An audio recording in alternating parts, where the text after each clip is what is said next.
Coming up on Locked On Now NBA, the Bulls got blown out at home, playing for the seventh time in 10 days. And big winning and losing streaks are still going strong after Monday night in the NBA. This is Locked On Now.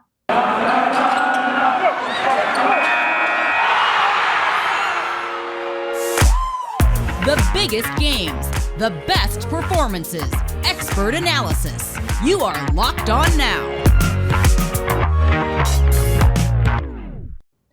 What's up, everybody? You are listening to Locked On Now NBA, local experts with the biggest stories on the hardwood. I'm your host, Daniella Bruce, and thank you for making Locked On Now your first listen every weekday. Our Locked On NBA hosts are here to help break down everything from a busy Monday night. Let's start with our biggest game in Chicago. The biggest game. The Chicago Bulls entered Monday night with the best record in the Eastern Conference, but definitely didn't look the part against Indiana. But as Locked On Bulls explains, a busy schedule as of late could have contributed to Chicago coming out flat. That's what you call a schedule loss. What's up, y'all? Matt Peck here from Locked On Bulls with your post-game takeaway. The Bulls fall at home tonight to the Indiana Pacers, and I'm not giving you the final score because they're still winding down the clock in this one, but it was over as they entered the fourth quarter. The Bulls trailed after three, 89-61. Yes, that's right, 89-61. Look, this was the Bulls' seventh game in 10 days. They had just gotten back from a grueling 5-game West Coast road trip and then went through a tough physical battle with the New York Knicks last night. They prevail in that one, but clearly come out tonight with just no legs and had to deal with a big Pacers team that were coming off of getting some harsh words doled out to them by their head coach, Rick Carlisle, after a recent poor effort and an early benching of some of the Pacers' key players. So the Pacers rested and coming out angry. The Bulls exhausted on the second night of a back-to-back, seventh game in 10 days. And a bit of a trap game in the sense that the Bulls went through a gauntlet stretch. Their last 12 games, all against playoff teams from last season, all against teams at or above 500.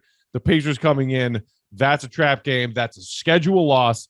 Billy Donovan can scrap this game tape and look ahead to Houston on Wednesday. Good spot for the Bulls to get a bounce-back win against the one-win Rockets. So for a full breakdown of this bad, ugly game against the Pacers, if you want, check out Locked On Bulls episode fresh for you tomorrow with me and my guy, Big Dave.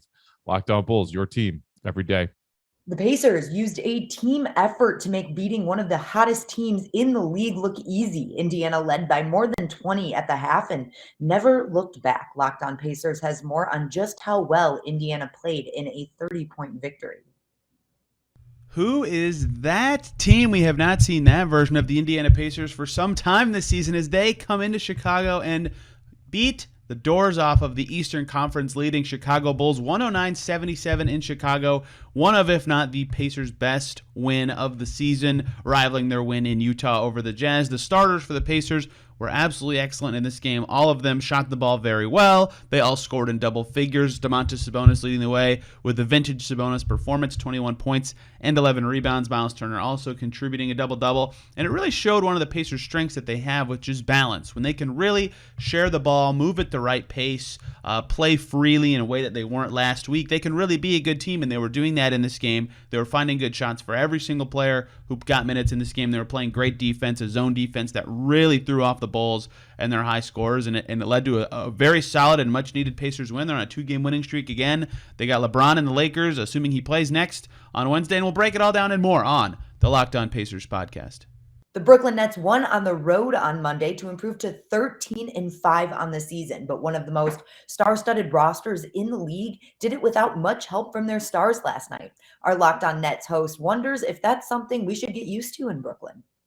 Doug Norrie, Locked On Nets here, coming at you after a 117-112 victory by the Nets over the Cleveland Cavaliers in a game where the Nets made a lot of adjustments, did a lot of things differently than they've done for pretty much the entire season. Blake Griffin benched midway through this game. Cam Thomas with a little coming out party. Spurs, a nice little run in the third quarter. Ends with 11 points in his 15 minutes. one of the keys to the victory for the Nets. But we saw the Steve Nash and company making adjustments here for a team that probably is in sore need of them at this point in the season. LaMarcus Aldridge plays 34 minutes, drops to 21 and 11. James Johnson for 29 minutes off the bench as well. We see the Nets, making changes here at a time where they probably need to around the superstars and Kevin Durant and James Harden. This could be a sign of things to come with how the Nets are approaching things this season. Maybe not going to be reliant on the things that have gotten here or gotten them to this point in the past. Could be the start of things looking a little different for this team. All in all, a little probably too close for comfort, but a nice victory. We'll be covering everything over on the Locked On Nets podcast. And now let's get into our best performance from Monday night. The best performance. Hold up. The Phoenix Suns lost 3 of their first 4 games, but have now won 13 straight after beating Greg Popovich's Spurs on Monday night. Locked On Suns breaks down another wire-to-wire win for the reigning Western Conference champs. Everything is clicking for these Phoenix Suns. 115-111, the 13th straight win for this Phoenix team. Brendan Clean here from Locked On Suns. Coming to you after another big win. DeAndre Ayton setting the tone early. Double-double for him, 21 and 14. Spurs making the Suns sweat it out a little bit at the end. Some bad turnovers, some miscommunications, some energy on the part of San Antonio, but really never in doubt. The Suns led in this one by double digits throughout, and Spurs never cut it really even to one possession. So back to Cleveland, a very bizarre road trip here, scattering the entire country this week during Thanksgiving for the Suns as they look to keep this streak alive, to keep up with this streak, with this team. Listen to Locked On Suns wherever you get podcasts. Coming up, the Houston Rockets and New Orleans Pelicans continued their miserable starts to the season, while the Atlanta Hawks hit a surge back to 500. This is Locked On Now NBA. It's Thanksgiving, and we all know what that means. Football, and nothing goes better with football than turkey and, of course, betting. BetOnline has you covered all holiday season, more props, odds, and lines than ever before. BetOnline remains your #1 spot for all sports action this Thanksgiving. Head to our new updated desktop or mobile website and sign up today. Receive your 50% welcome bonus with promo code LOCKEDON. That will help you receive your bonus. Again, that's promo code LOCKEDON. And it's not just football. BetOnline has pro and college hoops, NHL, boxing, UFC, and even your favorite Vegas casino games. Don't wait to take advantage of all of the amazing offers available for the 2021 season. BetOnline is the fastest and easiest way to bet all of your favorite sports. BetOnline, we're stuffed with deals this Thanksgiving. Welcome back to Locked On Now NBA. I'm Daniella Bruce, and let's take a look at the rest of the action from around the league on Monday. Let's go around the league. The Atlanta Hawks have caught fire over the last couple of weeks and have been tearing through teams as of late. Last night was the Oklahoma City Thunder that was the victim of Atlanta's win streak, and Locked On Hawks tells you more after another convincing win.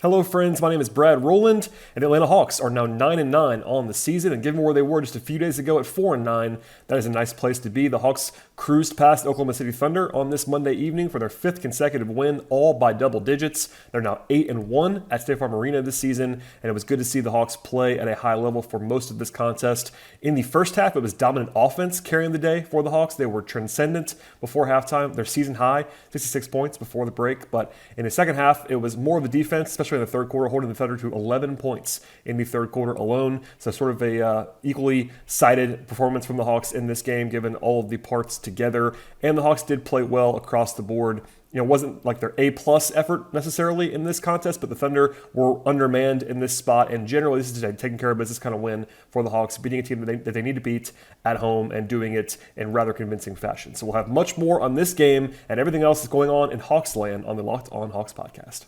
As our Locked On Rockets host mentioned, the Boston Celtics came out of halftime and dominated with a big run to really blow the game open. Locked On Celtics tells you how that happened and how Boston was able to hold off Houston down the stretch.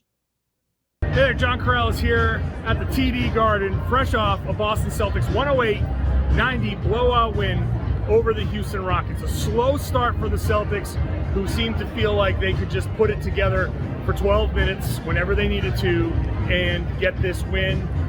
It was a tight game in the first. They got a little separation in the second.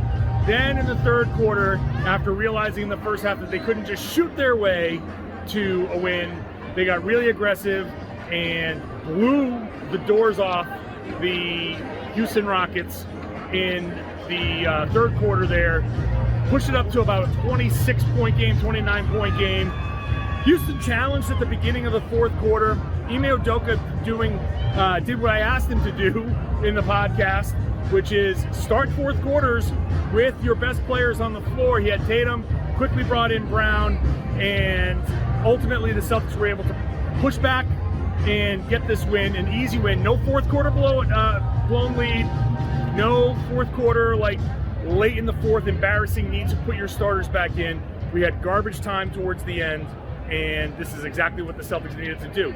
So nice win for the Celtics, and now they take on the Brooklyn Nets, 3-0 in the homestand, 8-3 in their last 11 games. A little bit of life from the Celtics here, getting back to where they should be in the standings. I'll be talking about it on the Locked On Celtics podcast, so make sure you're subscribed and watch the show on YouTube. The Memphis Grizzlies bounced back in a big way against one of the best teams in the league in the Utah Jazz. As our Locked On Grizzlies host tells us, this is a game that's a great example of the potential that Memphis has. It truly has been a tale of two teams this season so far for the Memphis Grizzlies, and while it certainly has been the worst of times, it also has been some of the best of times, and tonight may be the very best. A 119-118 huge bounce back victory for the Grizzlies over the Utah Jazz. Sean Coleman here with you from Locked On Grizzlies.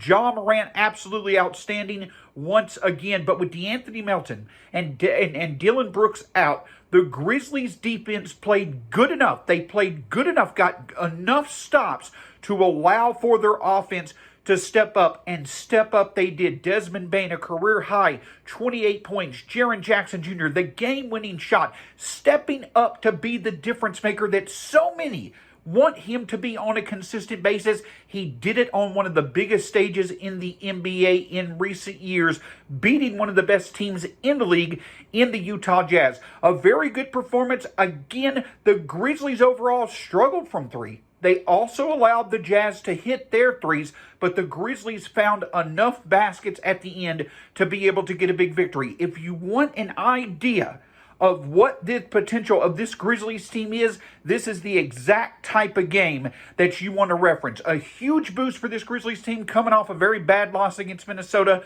that should propel them for the rest of the month of November. We'll have this and much more, celebrating a big victory for this Grizzlies team on the post-game edition of the Locked On Grizzlies podcast. Have a great night. I know I will. A tough one to swallow for Utah. Locked On Jazz tells us how a game that they seemingly had under control went into the books as a loss.